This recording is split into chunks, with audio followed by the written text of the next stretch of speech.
इसके पहले वाले वीडियो में मैंने आपको ग्रीष्म ऋतु में मौसम की क्रियाविधि के विषय में बात की थी मैंने, और उसमें व्यापक चर्चा की थी कि गर्मी में कैसे मौसम काम करता है, कैसे पश्चिमोत्तर भारत धीरे धीरे गर्म होकर धधकने लगता है। पश्चिमोत्तर भारत में ITCZ विषुवत रेखा से खिसक कर भारत में ITCZ स्थापित हो जाता है। ये ITCZ का प्रतीक है। तो कैसे ITCZ, जैसे जैसे सूर्य उत्तरायण होता है ITCZ भारत की ओर चला आता है, यानी पश्चिमोत्तर भारत हवाओं के अभिसरित होकर ऊपर उठने का क्षेत्र बन जाता है। ये सारा कुछ आप पढ़ चुके हैं, नहीं पढ़े तो इसके पहले वाला वीडियो देख लीजिए। वीडियो का टाइटल है ग्रीष्म ऋतु में मौसम की क्रियाविधि। उसमें बताया गया है कि कैसे दक्षिणी पश्चिमी मानसून भारत की ओर आकर्षित होता है। मैंने यही तक उसमें बताया था कि भारत में दक्षिणी पश्चिमी मानसून आकर्षित हो जाता है। अब इसके बाद की बात इस वीडियो में है, ठीक है। थोड़ा सा परिचय दे दूं कि कैसे दक्षिणी पश्चिमी मानसून भारत की तरफ आता है, ठीक है। देखिए, सूर्य वर्ष भर में कभी विषुवत रेखा पर लंबवत होता है, कभी कर्क रेखा पर, कभी मकर रेखा पर। लेकिन एक खास बात है कि सूर्य चाहे कर्क रेखा पर लंबवत चमके, चाहे मकर रेखा पर। सूर्य जब कर्क रेखा पर लंबवत चमकता है तो हम कहते हैं सूर्य उत्तरायण हो गया, यानी उत्तरी गोलार्ध में चला गया, उत्तरायण हो गया। सूर्य जब दक्षिणायन होता है तो मकर रेखा पर लंबवत चमकता है। लेकिन सूर्य चाहे कर्क रेखा पर लंबवत चमके, चाहे मकर रेखा पर, बीच में पड़ता है विषुवत रेखा। तो विषुवत रेखा पर सूर्य की लंबवत किरणें बिल्कुल लंबवत भले न पड़े, थोड़ी सी तिरछी ही पड़े, लेकिन विषुवत रेखा पर सूर्य की लंबवत किरणें यानी बिल्कुल सिर पर, है ना। विषुवत रेखा पर, हम तो विषुवत रेखा पर रहते नहीं है ना, हम तो भारत में रहते हैं। हम कहाँ रहते हैं? हम तो कर्क रेखा के आसपास है ना।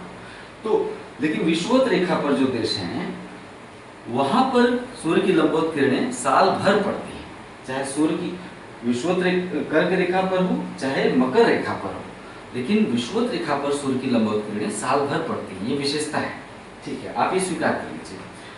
तो विषुवत रेखा पर साल भर गर्मी ज्यादा पड़ती है, इसलिए विषुवत रेखा पर हवाएं गर्म होकर ऊपर उठती हैं।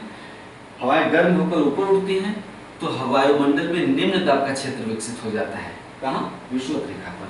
लो प्रेशर जोन, इस लो प्रेशर जोन इसे हम कहते हैं विषुवत रेखीय निम्न दाब का क्षेत्र, ठीक है, इक्वेटोरियल लो प्रेशर जोन।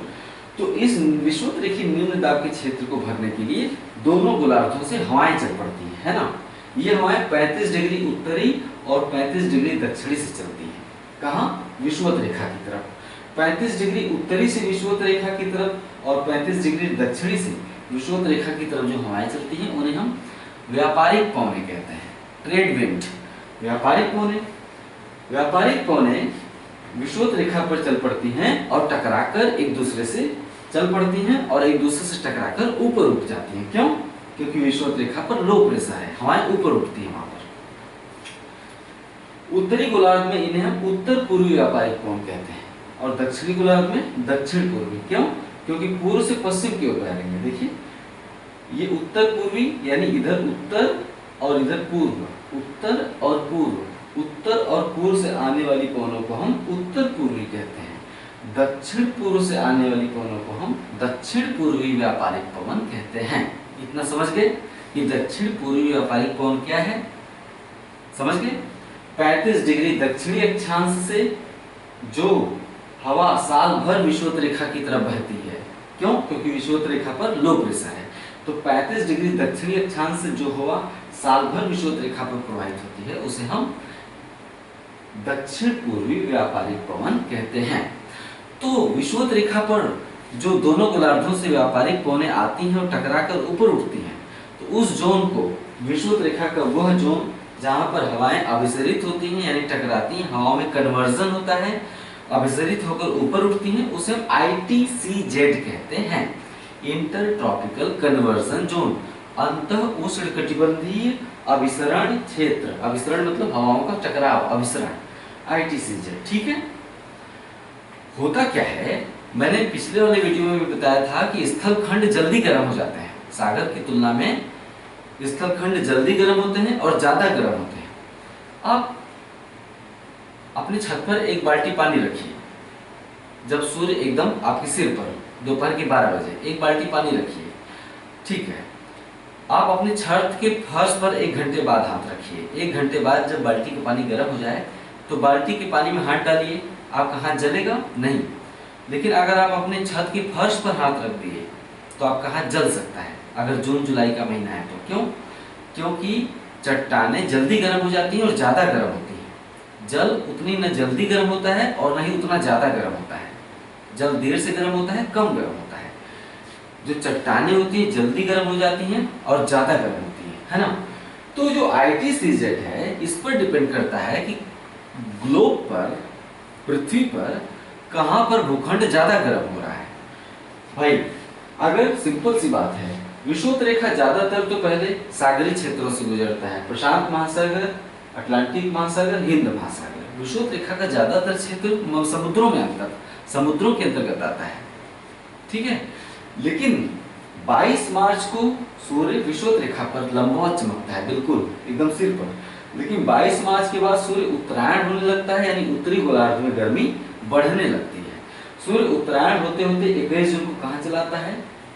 कर्क रेखा पर चलाता है 21 जून को। लेकिन स्थल खंड चट्टान है। स्थल खंड की विशेषता क्या है कि समुद्र की अपेक्षा जल्दी गर्म हो जाता है और ज्यादा गर्म होता है। तो स्थल खंड 21 जून का इंतजार नहीं करता है। स्थल खंड, बहुत से लोगों ने पिछले वीडियो में जो कमेंट किए थे उसको आधार बनकर भी मैंने आज का वीडियो बनाया है ताकि आप समझ सके। स्थल खंड 21 जून का इंतजार करेगा नहीं, स्थल खंड गर्म होना शुरू कर देता है। जैसे ही सूर्य 22 मार्च के बाद उत्तरायण होता है, स्थल खंड गर्म होना शुरू हो जाता है। आपको ये बात भी मैं यहाँ पर दोहरा दूं, आप जानते भी हैं कि स्थल खंड ज्यादातर उत्तरी गोलार्ध में ही है, दक्षिणी गोलार्ध में स्थल खंड कम है। आप अपना विश्व मानचित्र खोल कर देखिए या दीवार पर टांगे हैं मानचित्र, उसको देखिए। ग्लोब पर ज्यादातर स्थल खंड या महाद्वीप उत्तरी गोलार्ध में है, दक्षिणी गोलार्ध में स्थल खंडों की कमी है। तो जब सूर्य उत्तरायण होता है तो 21 जून को सूर्य कर्क रेखा पर लंबवत चमकता है। लेकिन उसके पहले ही मई के महीने में ही स्थल खंड यानी भारत का जो उत्तर पश्चिमी क्षेत्र है, ये भारत का उत्तर और पश्चिमी क्षेत्र यानी पंजाब, हरियाणा और पाकिस्तान। भाई भारत तो तब भी था जब पाकिस्तान नहीं बना था, समझने वाली बात है। आप लोगों को और मैच्योर बनना पड़ेगा। भारत तो तभी था जब पाकिस्तान नहीं बना था। भारत का मतलब भारतीय उपमहाद्वीप से है। हिंद महासागर के उत्तर में और हिमालय के दक्षिण में पूरा भूखंड भारत ही है। बांग्लादेश भी भारत से ही अलग हुआ है, पाकिस्तान भी भारत से ही अलग हुआ है, सब कुछ भारत है। जो भी हिंद महासागर के उत्तर में है, जलवायु राजनीतिक सीमाएं नहीं देखती है। जलवायु ये थोड़ी देखेगी कि भारत पाकिस्तान का बॉर्डर यहाँ पे है तो हवाएं उधर नहीं जाएंगी। एक गाना है ना रिफ्यूजी फिल्म का, पंछी नदियां पवन के झोंके, कोई सरहद ना इन्हें रोके। तो मेरा मतलब कि जलवायु देश की सीमाएं नहीं देखेगी। भारत से मतलब पूरा बांग्लादेश, पाकिस्तान, सब कुछ भारत। तो पूरे पश्चिमोत्तर भारत में पाकिस्तान समेत मई आते आते जब सूर्य उत्तरायण होता है, उत्तरी गोलार्ध की तरफ बढ़ता है, तो मई महीने तक आते आते ही पूरा पश्चिमोत्तर भारत यहाँ पे इतना ज्यादा गर्म हो जाता है कि पश्चिमोत्तर भारत में एक लो प्रेशर का जोन विकसित होता है, निम्न दबाव का केंद्र विकसित होता है। मई महीने के अंत तक आते आते ये निम्न दबाव का क्षेत्र इतना ज्यादा शक्तिशाली होता है कि हिंद महासागर की हवाओं को अपनी तरफ आकर्षित कर लेता है। ये लो प्रेशर का जोन इतना ज्यादा शक्तिशाली होता है कि दक्षिणी गोलार्ध में दक्षिणी पूर्वी व्यापारिक पवनों को भी अपनी तरफ खींच लेता है। ये लो प्रेशर का जोन या निम्न दबाव का क्षेत्र इतना ज्यादा शक्तिशाली हो जाता है कि दक्षिणी गोलार्ध में, हिंद महासागर में दक्षिण पूर्वी व्यापारिक पवनों को भी अपनी तरफ खींच लेता है। फेरल का नियम है, फेरल ने कहा है कि दक्षिणी गोलार्ध में हवाएं अपनी बाईं तरफ, दक्षिणी गोलार्ध में हवाएं अपनी बाईं तरफ और उत्तरी गोलार्ध में हवाएं अपनी दाईं तरफ घूम जाती हैं। ठीक है, तो होता यह है कि पश्चिमोत्तर भारत में विकसित ITCZ जब बहुत शक्तिशाली होकर दक्षिण पूर्वी व्यापारिक कोनों को अपनी तरफ खींचता है, तो ये दक्षिण पूर्वी व्यापारिक कोने इस दिशा में उत्तरी गोलार्ध में नहीं बहेंगी। केरल का नियम याद रखिए, फेरल ने कहा है कि उत्तरी गोलार्ध में हवाएं अपनी दाईं तरफ मुड़ जाती हैं। तो उत्तरी गोलार्ध में प्रवेश करते ही ये हवाएं अपनी दाईं तरफ मुड़ जाती हैं। समझ रहे हैं आप? जैसे उत्तरी गोलार्ध में प्रवेश करेंगी ये हवाएं अपनी दाईं तरफ मुड़ जाती हैं। देख रहे हैं आप भाई, इन हवाओं के लिए उत्तरी गोलार्ध में दायां किधर हुआ? इधर हुआ। तो उत्तरी गोलार्ध में जाते ही ये हवाएं अपनी दाईं तरफ मुड़ जाती हैं। फेरल ने कहा है, फेरल का नियम है। क्यों मुड़ जाती हैं? ये कोरियालिस बल का प्रभाव होता है। कोरियालिस बल हम आपको वायुमंडल जब चैप्टर पढ़ाएंगे या फिर तो उसमें हम आपको विश्व भूगोल में वायुमंडल चैप्टर में हम आपको कोरियालिस बल पढ़ाएंगे, तो बताएंगे कि कैसे हवाएं दाएं मुड़ जाती हैं या बाएं मुड़ जाती हैं। ये तो दूसरा चैप्टर है, उसमें हम अभी नहीं जाना चाहेंगे। फेरल ने कहा है कि कोरियोलिस बल के कारण उत्तरी गोलार्ध में हवाएं अपनी दाईं तरफ और दक्षिणी गोलार्ध में अपनी बाईं तरफ मुड़ जाती हैं। तो पश्चिमोत्तर भारत में विकसित आईटी सिस्टम जब अत्यधिक शक्तिशाली हो जाता है तो दक्षिणी गोलार्ध में हिंद महासागर की दक्षिण पूर्वी व्यापारिक पवनों को अपनी तरफ आकर्षित कर लेता है। ये पवनें उत्तरी गोलार्ध में पहुंचते ही दाहिनी ओर मुड़ जाती हैं, ठीक है, और दाहिनी ओर मुड़कर भारत की ओर रुख कर लेती हैं। भारत की ओर रुख मतलब भारत की ओर चल पड़ती हैं। चूंकि ये पवनें दक्षिण पश्चिम दिशा से भारत में प्रवेश करती हैं, इसलिए भारत में इन्हें दक्षिणी पश्चिमी मानसून कहते हैं। हिंद महासागर से होकर आने के चलते ये हवाएं अत्यधिक आर्द्र होती हैं, बहुत नमी वाली हवाएं होती हैं, इनमें बहुत ज्यादा पानी होता है, जलवाष्प बहुत ज्यादा होता है। क्यों? क्योंकि सागर के ऊपर से बहकर आ रही हैं। इतना आप समझ गए? ठीक है।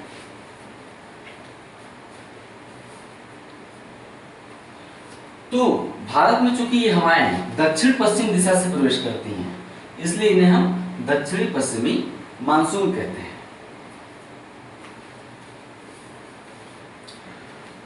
दक्षिणी पश्चिमी मानसून के निशाने पर सबसे पहले मालाबार तट आता है। केरल का जो मालाबार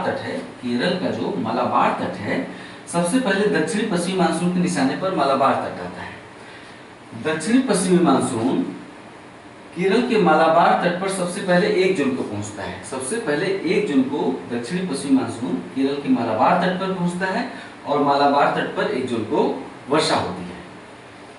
इसके बाद दक्षिणी पश्चिमी मानसून से पूरे पश्चिमी तटीय मैदान पर वर्षा होती है, ठीक है, पूरा जो पश्चिमी तटीय मैदान है उस पर वर्षा होती है। दक्षिणी पश्चिमी मानसून सबसे पहले केरल में 1 जून को पहुंचता है और 15 जुलाई तक आते आते हैं। सब कुछ लिखना है, जैसे जैसे बोल रहा हूं वैसे लिखिए। 1 जून को केरल में पहुंचता है और 15 जुलाई तक आते आते पूरा भारतीय उपमहाद्वीप दक्षिणी पश्चिमी मानसून के प्रभाव में आ जाता है। पूरा दक्षिणी पश्चिमी मानसून कब? 15 जुलाई तक। सब पूछा जा चुका है, क्वेश्चन बार बार बनता है। 1 जून को केरल के मालाबार तट तक और 15 जुलाई तक दक्षिणी पश्चिमी मानसून पूरे भारतीय उपमहाद्वीप को अपने प्रभाव क्षेत्र में ले लेता है, यानी 15 जुलाई तक पूरे भारत में वर्षा शुरू हो जाती है। ठीक है, नेक्स्ट पॉइंट इसमें होगा। नेक्स्ट पॉइंट ये लिखेंगे कि भारत में दक्षिणी पश्चिमी मानसून से होने वाली वर्षा 1 जून को प्रारंभ होती है और 15 सितंबर तक भारत में वर्षा होती रहती है, यानी भारत 1 जून से लेकर 15 सितंबर तक दक्षिणी पश्चिमी मानसून के अधीन होता है। ठीक है, दक्षिणी पश्चिमी मानसून भारत में 2 शाखाओं के रूप में प्रवेश करता है। एक अरब सागर शाखा, यानी जो हवाएं अरब सागर के ऊपर से आती हैं उन्हें अरब सागर शाखा कहते हैं, और जो हवाएं बंगाल की खाड़ी से बहकर आती हैं, अभी मैंने बंगाल की खाड़ी बनाया नहीं है क्योंकि आज मैं अरब सागर शाखा ही पढ़ा रहा हूँ, तो जो हवाएं बंगाल की खाड़ी के ऊपर से होकर आती हैं उन्हें हम बंगाल की खाड़ी शाखा कहते हैं। तो दक्षिणी पश्चिमी मानसून भारत में 2 शाखाओं के रूप में प्रवेश करता है, अरब सागर शाखा और बंगाल की खाड़ी शाखा। ठीक है, अब हेडिंग डाल दीजिए अरब सागर शाखा। अभी तक मैंने जो बोला उसे आपने लिख लिया है, ऐसा मैं मानता हूँ। ठीक है, हेडिंग डाल दीजिए दक्षिणी पश्चिमी मानसून की अरब सागर शाखा। दक्षिणी पश्चिमी मानसून की अरब सागर शाखा सबसे पहले केरल की मालाबार तट पर पश्चिमी घाट पर्वत से, या इस तरह से देखिए, दक्षिणी पश्चिमी मानसून की अरब सागर शाखा केरल में पश्चिमी घाट पर्वत से टकराकर 1 जून को सबसे पहले मालाबार तट पर वर्षा करती है। इसके बाद अरब सागर शाखा पूरे पश्चिमी तटीय मैदान पर वर्षा करती है। ठीक है, नेक्स्ट पॉइंट, अरब सागर शाखा द्वारा गुजरात से लेकर कन्याकुमारी तक, अरब सागर शाखा द्वारा गुजरात से लेकर कन्याकुमारी तक पूरे पश्चिमी तटीय मैदान पर वर्षा प्राप्त होती है। ठीक है, नेक्स्ट पॉइंट, जब 1 जून को अरब सागर शाखा मालाबार तट पर वर्षा करती है 1 जून को, तो इस घटना को हम मानसून प्रस्फोट या मानसून धमाका कहते हैं। मानसून प्रस्फोट या मानसून धमाका कहते हैं।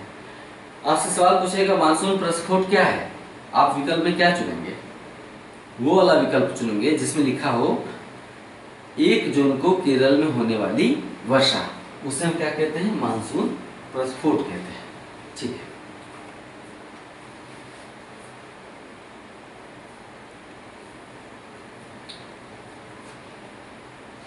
नेक्स्ट पॉइंट आप लिखेंगे, भारत में दक्षिणी पश्चिमी मानसून द्वारा होने वाली वर्षा मुख्यतः स्थलाकृति द्वारा निर्धारित होती है, अर्थात पहाड़ियों द्वारा निर्धारित होती है। यानी भारत में जहां भी पहाड़ियां हैं वहां पर वर्षा ज्यादा होती है। होता है कि सामने पहाड़ी है, हवा बहते हुए आई, पहाड़ी से टकराई, और पहाड़ी से टकराकर हवा क्या होगी? ऊपर उठेगी। हवा पहाड़ी से टकराकर रुकती नहीं है, बल्कि ऊपर उठने का प्रयास करती है। हवा जैसे जैसे ऊपर उठेगी, हवा के तापमान में कमी आएगी, और जैसे ही हवा के तापमान में कमी आएगी, हवा अपनी नमी को पहाड़ के ढाल पर छोड़ देती है। तो हवा पहाड़ी से टकराकर हवा जो ऊपर उठती है और हवा के तापमान में जो कमी आती है, उसे हम कहते हैं एडियाबेटिक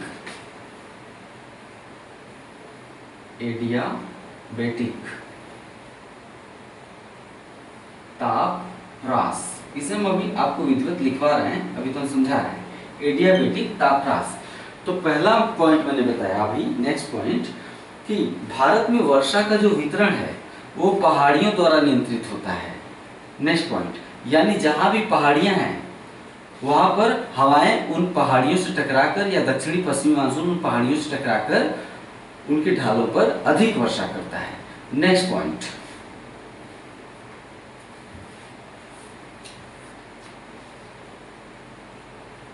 दक्षिणी पश्चिमी मानसून जब पहाड़ियों से टकराता है, नेक्स्ट पॉइंट लिखना है इसे, दक्षिणी पश्चिमी मानसून जब पहाड़ियों से टकराता है तो हवाएं पहाड़ों के ढाल के सहारे ऊपर उठती चली जाती हैं।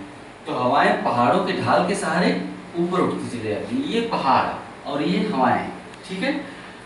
दक्षिणी पश्चिमी मानसून की हवाएं पर्वत के ढाल के सहारे ऊपर उठने का प्रयास करती हैं, और ऊपर उठने के क्रम में हवा के तापमान में कमी आ जाती है। इसे हम कहते हैं एडियाबेटिक ताप ह्रास। नेक्स्ट पॉइंट, एडियाबेटिक ताप ह्रास के कारण हवा के तापमान में इतनी कमी आ जाती है कि हवा अपनी सारी नमी पर्वत के ढाल पर छोड़ देती है। हवा अपनी सारी नमी पहाड़ी के ढाल पर छोड़ देती है, ठीक है।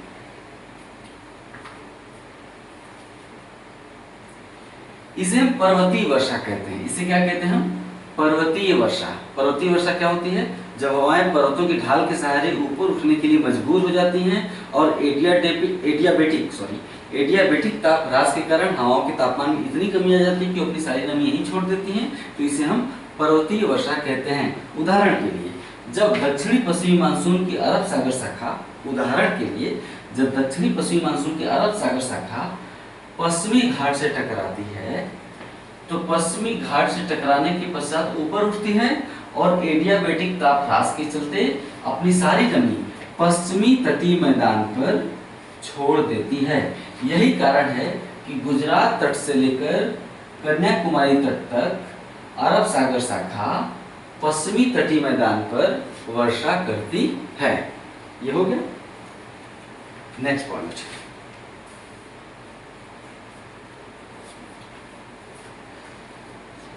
पश्चिमी तटीय मैदान में सबसे ज्यादा वर्षा मालाबार तट पर होती है। क्यों? क्योंकि अरब सागर शाखा सबसे पहले पश्चिमी घाट से केरल में टकराती है।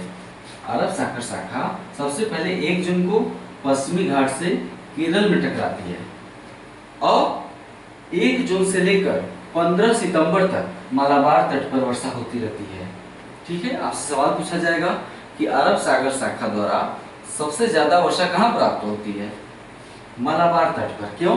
क्योंकि यहाँ 1 जून को वर्षा प्रारंभ होती है और 15 सितंबर तक लगातार चलती रहती है, इसलिए मालाबार तट पर सर्वाधिक वर्षा होता है। नेक्स्ट पॉइंट, पश्चिमी तट पर होने वाली वर्षा दक्षिण से उत्तर की ओर घटती चली जाती है। पश्चिमी तटीय मैदान पर होने वाली वर्षा दक्षिण से उत्तर की ओर घटती चली जाती है, यानी पश्चिमी तटीय मैदान के दक्षिणी भाग में अधिक वर्षा होती है और महाराष्ट्र में कम वर्षा होती है ना? क्यों? क्योंकि पश्चिमी घाट की दक्षिणी पहाड़ियां अधिक ऊंची हैं। क्योंकि पश्चिमी घाट की दक्षिणी पहाड़ियां अधिक ऊंची हैं। आप समझ गए ये बात? मैं फिर से दोहरा रहा हूं, चूंकि पश्चिमी घाट की दक्षिणी पहाड़ियां अधिक ऊंची हैं, या दूसरे भाषा में चूंकि पश्चिमी घाट दक्षिण में अधिक ऊंचा है, इसलिए पश्चिमी तटीय मैदान के दक्षिणी भागों में ही अधिक वर्षा प्राप्त होती है और उत्तरी भागों में कम वर्षा प्राप्त होती है। क्यों? क्योंकि जो पहाड़ जितना ही ऊंचा होगा, हवा को उतना ही ऊपर उठने का मौका मिलेगा, और हवा जितने ही ऊंची उठने का मौका मिलेगा उतना ही ज्यादा नमी को नीचे गिराएगी, उतनी ही ज्यादा वर्षा प्राप्त होगी। समझ रहे हैं आप? और पहाड़ी अगर कम ऊंची है, पहाड़ी अगर इतनी ही ऊंची है, तो हवा भी ज्यादा ऊंचा नहीं उठ पाएगी, इतना ही उठेगी, परिणामस्वरूप थोड़ी कम वर्षा होगी। तो मैंने नेक्स्ट पॉइंट बोला था कि पश्चिमी तटीय मैदान के दक्षिणी भागों में अर्थात मालाबार तट पर अधिक वर्षा होती है, कोंकण तट पर कम वर्षा होती है, या उत्तरी मैदान पर कम वर्षा होती है। क्यों? क्योंकि पश्चिमी घाट की दक्षिण पहाड़ियां अधिक ऊंचाई पे हैं और पश्चिमी घाट उत्तर में अपेक्षाकृत कम ऊंचा है। ठीक है, नेक्स्ट पॉइंट,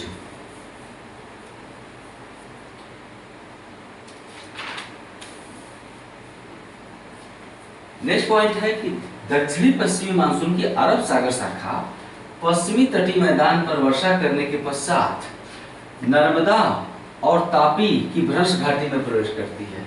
यह सतपुड़ा पहाड़ी इसके उत्तर में है नर्मदा भ्रंश घाटी, और सतपुड़ा पहाड़ी के दक्षिण में है तापी भ्रंश घाटी।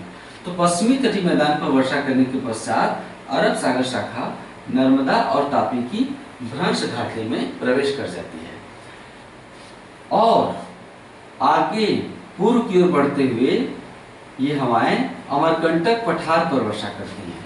पूर्व की ओर बढ़ते हुए ये हवाएं अमरकंटक पठार तक वर्षा करने में सक्षम हो पाती हैं। क्यों? क्योंकि यहाँ पे इन्हें गैप मिल जाता है। ये देख रहे हैं, खुला हुआ क्षेत्र है। नर्मदा घाटी का जो मुहाना है खुला हुआ है, यहाँ कोई पर्वत नहीं है। तापी नदी का जो मुहाना है वो खुला हुआ है, यहाँ पे कोई पर्वत नहीं है। तो ये हवाएं तापी भ्रंश घाटी में और नर्मदा भ्रंश घाटी में प्रवेश करती हैं और आगे बढ़कर अमरकंटक पठार तक वर्षा करती हैं। ठीक है, अरब सागर शाखा उत्तर में प्रवाहित होते हुए गुजरात के सौराष्ट्र में गिर और मांडव पहाड़ियों से टकराती है। फिर से दोहरा रहा हूँ, अरब सागर शाखा उत्तर में प्रवाहित होते हुए गुजरात के सौराष्ट्र क्षेत्र में गिर और मांडव पहाड़ियों से टकराकर सौराष्ट्र क्षेत्र में वर्षा करती है। यही कारण है कि गुजरात का अधिकांश क्षेत्र सूखा है। ये जो पूरा गुजरात है ना, यानी कच्छ वाला क्षेत्र हो गया, ये बाकी क्षेत्र गुजरात बहुत ही सूखा है, वहां पर वर्षा नहीं होती है। तो आप नेक्स्ट पॉइंट लिखेंगे, यही कारण है कि अधिकतर गुजरात का क्षेत्रफल सूखाग्रस्त होने के बावजूद सौराष्ट्र क्षेत्र की ये पहाड़ियां अर्थात गिर और मांडव पहाड़ियां हरे भरे जंगलों से ढकी हुई हैं। अधिकतर गुजरात क्षेत्र सूखा होने के बावजूद गिर और मांडव की पहाड़ियां हरे भरे जंगलों से ढकी हुई है। क्यों? क्योंकि अरब सागर शाखा इन पहाड़ियों से टकराकर यहाँ पर वर्षा करती है। जहाँ जल वहाँ जीवन, तो वहाँ पर ज्यादा वनस्पति उगाती है। ठीक है, नेक्स्ट पॉइंट, गिर और मांडव पहाड़ियों से टकराने के पश्चात अरब सागर शाखा गुजरात के उत्तर में प्रवाहित होती है। ठीक है, और अरावली श्रेणी की गुरुशिखर चोटी से टकरा जाती है। अरावली श्रेणी से हमने कहा ना कि भारत में वर्षा का वितरण पहाड़ियों द्वारा नियंत्रित होता है। जहां भी पहाड़ियां हैं वहां पर ज्यादा वर्षा होगी। क्यों? थोड़ी देर पहले बताया कि पहाड़ियों के ढाल के सहारे हवाएं ऊपर उठती हैं, हवाओं के तापमान में गिरावट होती है, इससे हम एडियाबेटिक ताप ह्रास कहते हैं। एडियाबेटिक ताप ह्रास के चलते हवाएं अपनी नमी को पहाड़ के ढाल पर छोड़ देती हैं। तो आप लिखेंगे अरब सागर शाखा मांडव और गिर पहाड़ियों से टकराने के पश्चात उत्तर की ओर बहती है और अरावली की गुरु शिखर चोटी से टकरा जाती है। यही कारण है कि अरब सागर शाखा राजस्थान के माउंट आबू में, गुरु शिखर चोटी कहाँ है? माउंट आबू में है, ठीक है। तो अरब सागर शाखा अरावली की गुरु शिखर चोटी से टकराने के बाद माउंट आबू में वर्षा करती है। नेक्स्ट पॉइंट, लेकिन अरब सागर शाखा अरावली श्रेणी पर वर्षा नहीं करती। अरब सागर शाखा गुरु शिखर चोटी से टकराकर वहां पर माउंट आबू में वर्षा करती है, लेकिन अरब सागर शाखा पूरे अरावली पर वर्षा नहीं करती। क्यों? क्योंकि अरावली श्रेणी का विस्तार अरब सागर शाखा की हवाओं के समानांतर है, अर्थात अरब सागर शाखा की हवाएं अरावली के समानांतर निकल जाती हैं, यानी जिस दिशा में अरावली फैली हुई है उसी दिशा में अरब सागर शाखा की हवाएं आगे बढ़ जाती हैं, जिसके चलते इन हवाओं को अरावली से टकराने का मौका नहीं मिल पाता है, अर्थात ये हवाएं अरावली से नहीं टकरा पाती हैं। यही कारण है कि अरब सागर शाखा से राजस्थान में वर्षा प्राप्त नहीं होती है। आप समझ गए? जो राजस्थान का क्षेत्र है उसमें अरब सागर शाखा से वर्षा प्राप्त नहीं होती है। एकमात्र अपवाद है गुरु शिखर चोटी। गुरु शिखर चोटी ऊंचाई पर स्थित है, इसके चलते हवाएं वहां पर टकराती हैं, थोड़ा बहुत वर्षा वहां पर हो जाती है माउंट आबू में। शेष जो अरावली है उससे ये हवाएं टकरा नहीं पाती हैं, न टकरा पाती हैं और न ही ऊपर उठ पाती हैं। टकराएंगी नहीं तो ऊपर नहीं उठेंगी, ऊपर नहीं उठेंगी तो एडियाबेटिक ताप ह्रास नहीं होगा। एडियाबेटिक ताप ह्रास नहीं होगा तो अपनी नमी को छोड़ेंगी नहीं, तो समानांतर निकल जाती हैं। इसीलिए राजस्थान में इन हवाओं से वर्षा नहीं होती है। ये हो गया दक्षिणी पश्चिमी मानसून की अरब सागर शाखा, ठीक है। अरब सागर शाखा को मैंने जितना कुछ बताया आप अपनी बुद्धि और विवेक का पूरी तरह इस्तेमाल करते हुए उसे लिख डालिए। किताबों में बहुत सारा बकवास लिखा हुआ होता है। मैं प्रकाशन का नाम लेना उचित नहीं है कि मैं कौन सी किताब पढ़ रहा था। बहुत ही लोकप्रिय किताब है। इलाहाबाद, दिल्ली जैसे शहरों में रहने वाले लड़के लड़कियां या प्रतियोगी उस किताब को भारतीय भूगोल के लिए बहुत ज़्यादा पढ़ते हैं। जलवायु एक ऐसा चैप्टर है कि किताबों में मैंने देखा है कि ज़्यादातर बकवास ही लिखा होता है। वहाँ से सवाल नहीं पूछे जाते हैं, बहुत कम पूछे जाते हैं, मूल बात बताई नहीं जाती। खासकर आईएएस के एग्जाम में जिस तरह से सेंटेंस दिए जाते हैं कि 3 सेंटेंस है 4 सेंटेंस देंगे, बोलेगा कि गलत कथन को पहचानिए, तब बड़ी मुश्किल हो जाती है, या सही कथन को पहचानिए। तो ये जो पॉपुलर प्रकाशन की किताबें हैं इनसे पढ़ के जलवायु जैसा चैप्टर स्पष्ट नहीं हो पाता है। मैं जो बात कर रहा हूँ वो प्रधान बात है, गौड़ बात नहीं है। वही बातें बता रहा हूँ जहाँ से सवाल बार बार पूछे जाते हैं। तो इसे आप देखिए, जैसे मैंने बताया वैसे ही नोट कर लीजिए। न केवल आईएएस, पीसीएस, एसएससी हर एग्जाम के लिए जरूरी है। एसएससी के लिए इसलिए जरूरी है क्योंकि एसएससी वाले लड़के बहुत सारा फैक्ट रट डालते हैं। सवाल वहां से नहीं आते हैं, सवाल वहीं से आते हैं जो सबसे सरल हिस्सा होता है, सबसे इजी होता है। किसी भी एग्जाम में 90% सवाल, किसी भी एग्जाम में 90% सवाल बिल्कुल बेस से पूछे जाते हैं, जो बेस होता है जहां से समझ विकसित होती है। तो ये बेस पढ़ा रहा हूं मैं। बेस को आप समझ लेंगे, आईएएस हो चाहे एसएससी हो, हर एग्जाम में ये काम देता है। लेकिन ज्यादातर लोग करते क्या है, दुनिया भर का फैक्ट रखना शुरू कर देंगे। अब फैक्ट में क्या है, 100 फैक्ट में से काम लायक 10 फैक्ट होते हैं, बाकी 90 फैक्ट एकदम बेकार होते हैं। क्यों? क्योंकि प्रकाशक को क्या चाहिए, या जो कोचिंग चलाते हैं इलाहाबाद, दिल्ली जैसे शहरों में, इन्हें क्या चाहिए, लड़कों को ज़्यादा से ज़्यादा फैक्ट देते हैं। लड़के भी आजकल के वही हैं, उन्हें अच्छा लगता है, अरे वाह गुरुजी ने हमको 1000 फैक्ट लिखवा डाले। अरे भाई साहब, उपकार जैसे प्रकाशन में बहुत सारे फैक्ट्स दिए हुए हैं। मैं गलती किया, मैंने उपकार का नाम ले लिया। उपकार बहुत सारा फैक्ट दिया हुआ है, तो इसके लिए कोचिंग करने की क्या जरूरत है, पढ़िए ना उपकार, जब फैक्ट ही रखना है तो मैं ये कहना चाह रहा था, छोटी सी बात, कि ज़्यादातर सवाल बेस से पूछे जाते हैं, और यानी जो सबसे सरल भाग हैं किसी भी चैप्टर के, ज़्यादातर सवाल वहाँ से पूछे जाते हैं। लेकिन लोग पढ़ते क्या हैं, कठिन चीज़ें, यही गड़बड़ी हो जाती है। 90% सवाल हमेशा बेस से पूछे जाते हैं, वो सवाल जो कक्षा 8, 9, 10 का बच्चा भी उसे जानना चाहिए।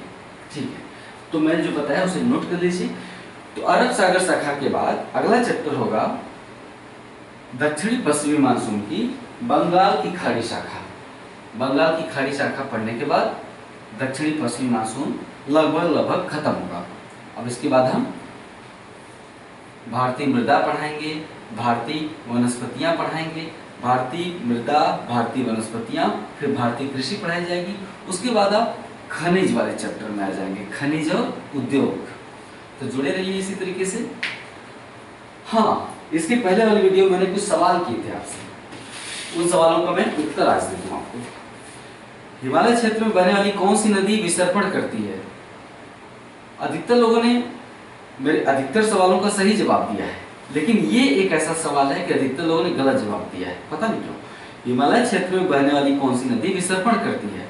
अधिकतर लोगों ने कोसी नदी बताया है। अरे कोसी नदी हिमालय क्षेत्र में विसर्पण थोड़ी करती है। कोसी नदी तब विसर्पण करती है जब वो बिहार में चली जाती है। बिहार में हिमालय थोड़ी है, बिहार में क्या है? उत्तर भारत का मैदान है। तो कोसी नदी हिमालय से निकलती है और बिहार में आकर विसर्पण करने लगती है। यानी कोसी नदी हिमालय क्षेत्र में विसर्पण नहीं करती, कहाँ करती है? उत्तर भारत के मैदान में करती है। मैंने प्रश्न किया है कि हिमालय क्षेत्र में बहने वाली कौन सी नदी विसर्पण करती है। मैं जब सिंधु नदी तंत्र पढ़ा रहा था तो उसमें बताया था कि झेलम नदी हिमालय क्षेत्र की एकमात्र पहाड़ी नदी है जो पहाड़ी क्षेत्र में विसर्पण करती है। क्यों? क्योंकि बेरी नाग से निकलने के पश्चात सिंधु नदी चली जाती है कश्मीर घाटी में। जब सिंधु नदी कश्मीर घाटी में प्रवेश करती है तो कश्मीर घाटी मैदानी क्षेत्र है, हिमालय के बीचों बीच कश्मीर घाटी, अरे वही जहाँ पत्थरबाज पत्थर मारते हैं, कश्मीर घाटी कहते हैं उसे, जहाँ श्रीनगर बसा हुआ है। तो कश्मीर घाटी समतल है, तो वहां पे झेलम नदी विसर्पण करने लगती है। क्यों? क्योंकि वो सिर्फ समतल मैदान है, तो विसर्पण करती है। इसका उत्तर होगा झेलम नदी।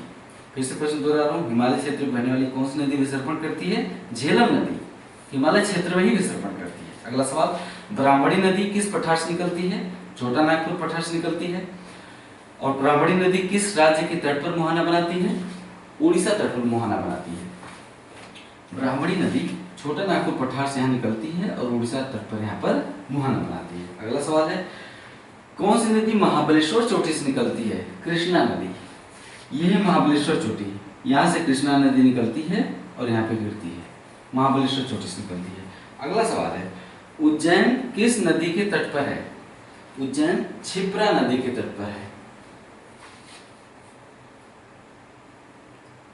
क्षिप्रा नदी के तट पर है। मैंने गोदावरी नदी पढ़ाते समय जल्दी में बता दिया था कि क्षिप्रा नदी गोदावरी की सहायक नदी है। क्षिप्रा गोदावरी की नहीं, आई एम सॉरी बोलता हूँ, क्षिप्रा चंबल की सहायक नदी है। तो क्षिप्रा के तट पर है उज्जैन। अगला सवाल था, भारत में कुंभ मेला कौन कौन सी नदियों के किनारे लगता है? भारत में कुंभ मेला 3 नदियों के किनारे लगता है।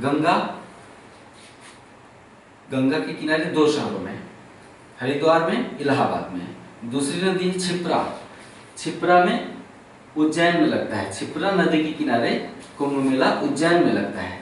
तीसरी नदी है गोदावरी, कुंभ मेला गोदावरी नदी के किनारे नासिक में लगता है। यानी कुंभ मेला 3 नदियों के किनारे लगता है, गंगा, क्षिप्रा और गोदावरी। कुंभ मेला 4 शहरों में लगता है, हरिद्वार, इलाहाबाद, उज्जैन और नासिक। ठीक है, अगला सवाल है, गंगा, गोदावरी और कृष्णा नदियां कौन सा अपवाह प्रतिरूप बनाती हैं, अर्थात कौन सा ड्रेनेज पैटर्न बनाती हैं? यहाँ बहती है आपकी गंगा, ये बहती है आपकी गोदावरी और ये है कृष्णा।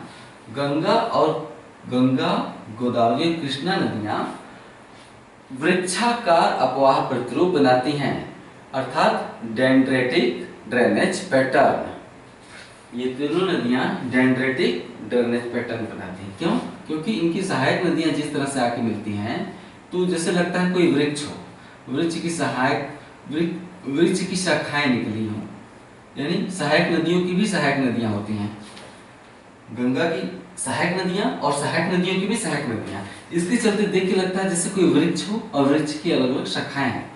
ठीक यही हाल गोदावरी नदी का भी है। गोदावरी की तमाम सहायक नदियां हैं और इन सहायक नदियों की अपनी सहायक नदियां, इसके चलते जैसे लगता है कि वृक्ष की शाखाएं निकली हों। तो उत्तर भारत में गंगा और दक्षिण भारत में गोदावरी और कृष्णा नदियां वृक्षाकार अपवाह प्रतिरूप अथवा डेंड्रेटिक ड्रेनेज पैटर्न बनाती हैं। अगला सवाल मैंने किया था, किस पठार से निकलने वाली नदियां अरीय, किस पठार से निकलने वाली नदियां अरीय या अपकेंद्रीय या रेडियल ड्रेनेज पैटर्न बनाती हैं?